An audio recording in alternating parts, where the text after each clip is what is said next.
Hi there, my name is Chris Buck, and I will be your student's civics and government teacher for this upcoming semester. And so I wanted to just take a brief time here and just tell you a little bit about myself and tell you a little bit about this course and what your student can kind of expect to get out of this course, as well as kind of go over some like the typical syllabus type stuff, since unfortunately we aren't meeting here in person, which is what I'd obviously much prefer to do. But this will do. And of course, if you have any questions, by the end of this video still, or throughout the entire semester, of course, feel free to email me or give me a call. My email address can be found on the school website. Your student also has it on our syllabus, but I'll also tell you right now, my first name is Chris, right? So my first initial, C, and then my last name, Buck, B-U-C-K, cbuck at cacalico.org. Please feel free to contact me anytime if you have any questions about anything. But I did also want to take a little bit of time here just to kind of introduce myself. I've been teaching here for 17 years. This is the first teaching job that I ever got, and I expect it to be the last one that I ever get too. I plan on being here for the long haul.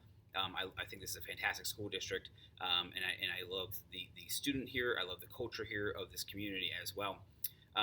And so I'm also currently right now the high school social studies department chair. I'm also the curriculum coordinator. So if you have questions about any of those things as well, feel free again to contact me. I'm always happy to have a conversation about any of those things as well as your students. A little bit about me personally. I am married. I've been married for 16 years now. My wife and I met at Millersville University, where we both got our undergrad degrees. I currently have 4 kids, ages 6 to 11.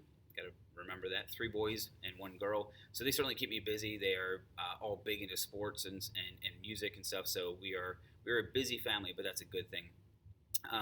And they are also one of the reasons why this class especially I love. I love teaching civics and government. I love the politics and the economics and all that kind of stuff.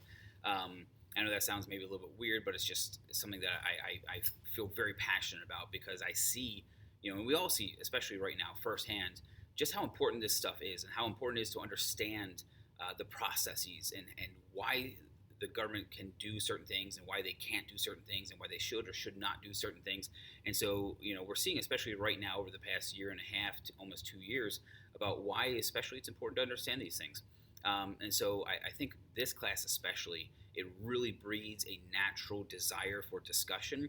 And I treat my classroom in that way. I really depend on your kids being able to have a conversation. And so when we have conversations about all sorts of topics, and we will cover a wide variety of topics in this class, I don't really try and shy away from anything. It tends to be a discussion type format. It tends to be the least offensive to other kids, and it also allows the kids to have somebody like me helping to guide how to have a rational discussion with somebody that you might disagree with. Keeping everything focused on reason and logic and facts. And we try to really hone in on those things when we're having any of these discussions about anything that might be at all considered controversial or political or whatever it happens to be, because that's the nature of this course. And so one of the most important things that I want your student to be able to come away from this course with is having the idea in their head that they can disagree with somebody and still think that they're a good person and still understand how to have a good rational discussion with them. So that's really important to me. And so to that end, we're going to cover a wide range of topics. We did start out with some light economic stuff. We're not getting into economics. It's not an economics course, but we need to have some basic understanding about economics in order to understand how the government influences economics. So we already covered some of that. We cover some of the fundamentals of government, such as like why does government exist. Some light philosophy is kind of in there as well, including philosophy about morality. Because I think it's important for students to understand that all laws are based off of somebody's idea about morality. And so when they especially are older and once they turn 18 and can vote, they kind of need to decide, whose morality do we want making laws? Because no law is ever just made completely objective. Somebody has an opinion about something. Somebody is using their morality, their idea about what justice looks like in order to make a law and to enforce a law. And so it's important to understand that we have a little bit of conversation about morality and what they think about that. So these are pretty, again, deep topics that are light philosophy that a lot of your students haven't necessarily engaged in before, but they tend to really enjoy it. They tend to engage in it. even if at first they think they're going to hate it because you say philosophy or even like philosophy, and some kids start to glaze over a little bit. But we end up having some pretty good conversations in this class. We're going to move into then in this the unit that we're in right now, the foundations of American government, where we will cover a little bit about history. But we're really going to eventually get into the actual U.S. Constitution. I'll make your students do something that almost nobody else does, which is read the United States Constitution and actually evaluate it. And we'll talk about it. We'll talk about why this is constitutional and why this is unconstitutional, and where a lot of our government gets its powers, and where they've kind of maybe stretched the Constitution beyond its original intention, and what kind of implications that has for us then as citizens, which naturally moves us into our unit on civil liberties, which is about like the Bill of Rights. So your typical freedom of speech, freedom of press, freedom of religion, the Second Amendment issues, search and seizure issues. If you would happen to, God forbid, get arrested, what rights do you have as a defendant? And so we'll talk about all those different things. We'll get into Supreme Court cases and help them understand where our law comes from and the reasoning, the legal reasoning behind all these things, right? And so what we really need for this course to be successful is a willingness to share and discuss. So please encourage your student to actively participate in this class. Government, economics, all these things can be really dry, really boring if people aren't willing to have a conversation, aren't willing to at least ask questions even. That's really all that I'm even looking for a lot of times as well. And we've been getting that in this class, which I've appreciated.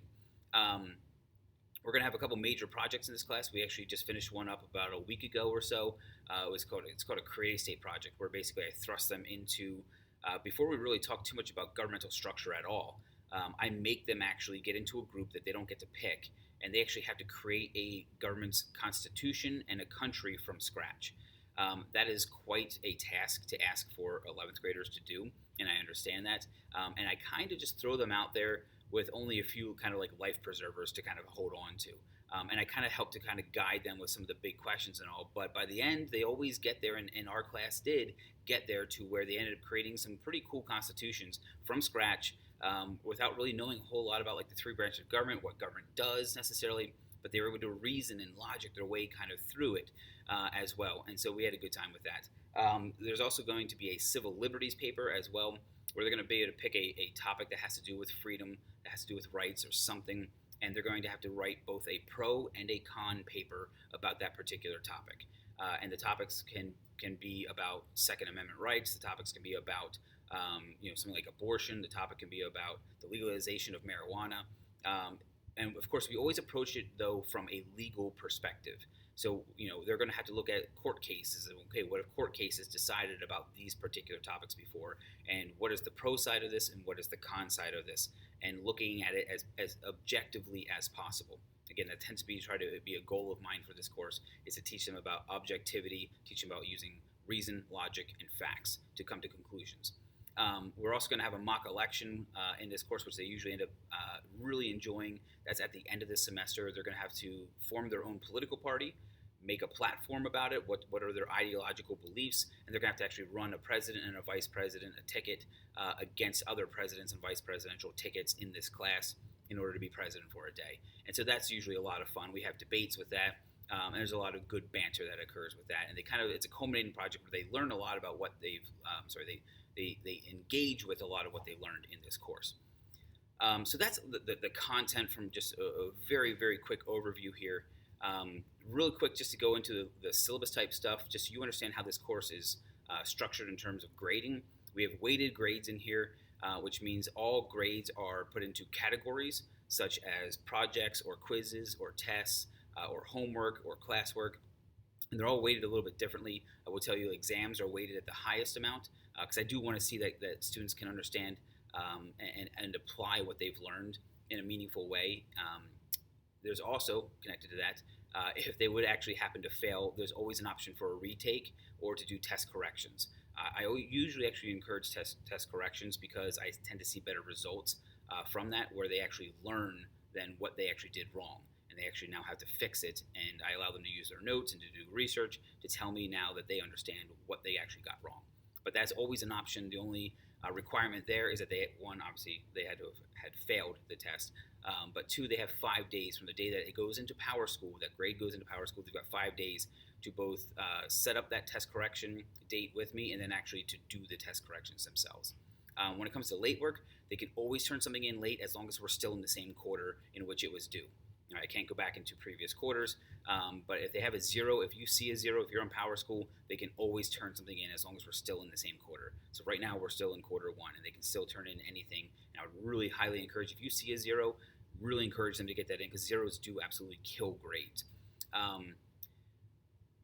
Just encourage your student, encourage you to ask your student what they did today.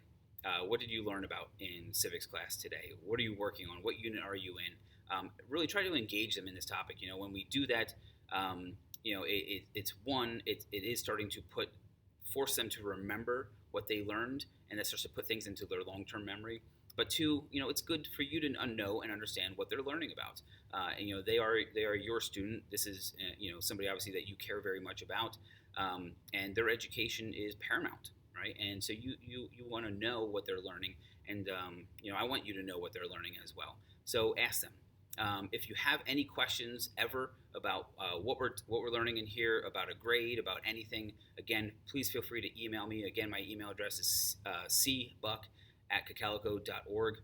And I just want to thank you for watching, and I look forward to teaching your student this semester.